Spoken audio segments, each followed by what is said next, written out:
In this lesson, we're going to focus on users' roles security against a SOAP-based web service. The examples we've seen so far have used REST-style services and, of course, clients against those services.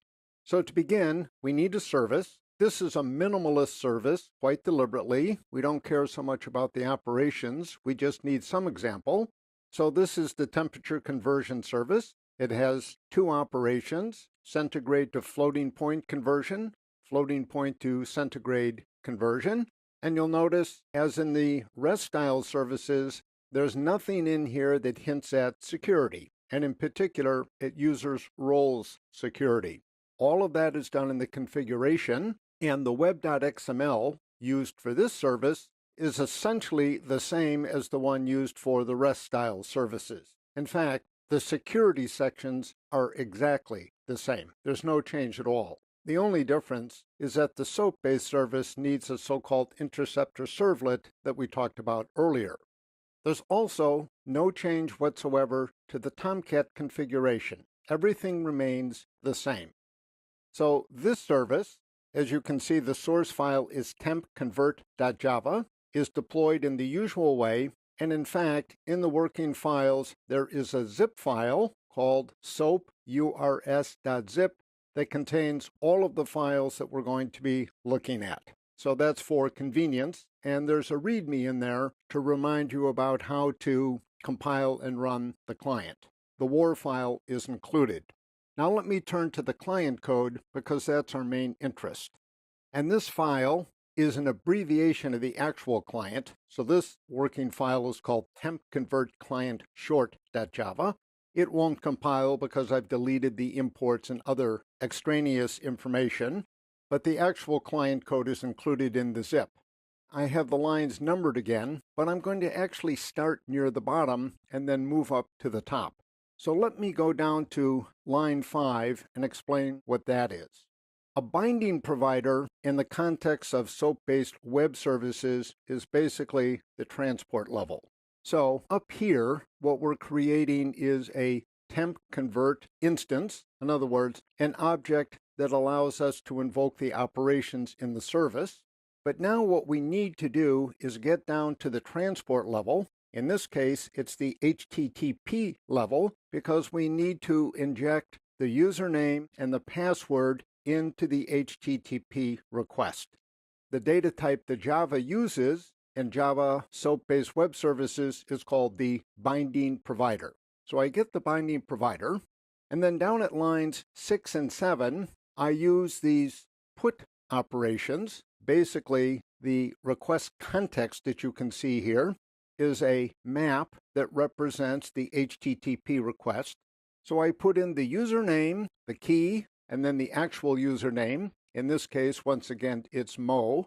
And then the password, and once again, the password is Mo, Mo, Mo, with the M's capitalized.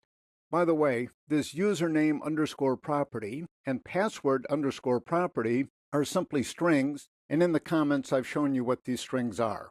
So in effect, down here, this first key, that string, is followed by a colon, followed by Mo, the username, and then the second key, this one, password, followed by a colon, followed by Mo's password.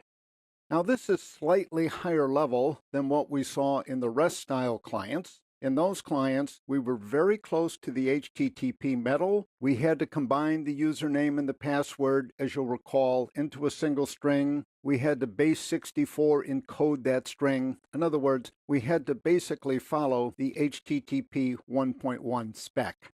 In the SOAP client, we're working at a slightly higher level, so a more intuitive level, if you like. And that's appropriate because SOAP is further from the HTTP metal. Now let me move all the way back up to the top to line 1. You'll see that this code occurs in a static block. So let me explain what I'm doing, and then we'll look at the details. Suppose you're in development mode and you don't want to create even a dummy trust store. So the dummy trust store we've been using is a file called test.keystore. And we created that using the key tool. But suppose you don't want to do even that. So you want to use HTTPS, and you can see up at this line, the URL starts with HTTPS, but you don't want to do the mutual challenge part of that. Well, Java provides a number of ways to work around that. You could do one of these at the command line, but I prefer to illustrate in the code because I think it makes things clearer. So at line 1, we create a trust manager, which is basically an array, and we're going to put one thing in that array. So you can see here, new X509 trust manager. X509 is the standard format for a digital certificate. And then in the body of this constructor call, we define 3 methods: get accepted issuers, check client trusted, and check server trusted. So at lines 2, 3, and 4.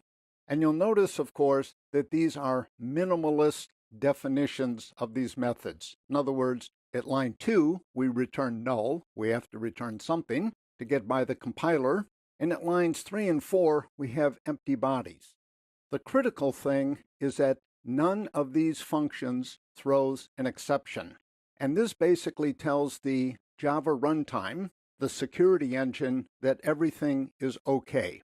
So you'll see if you unpack the zip file, there is no TrustStore file included. We basically don't need one because of lines 1 through 4, and then the follow-up setup below that.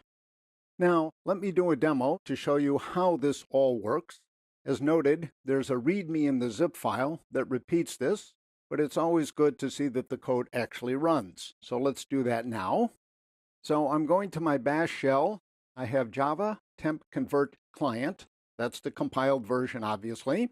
It expects 2 command line arguments, the username and the password, and these are the same as in the earlier examples.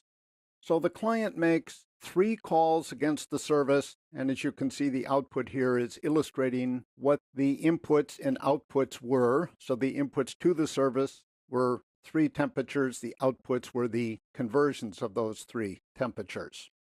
In summary, what we've looked at is the slightly higher level API that you get on the client side if you're going against a SOAP-based as opposed to a REST-style service. In effect, we could stay with the REST-style approach if we wanted to, even in a SOAP-based service. But if you're going to write a SOAP-based client, you might as well take advantage of the higher level API.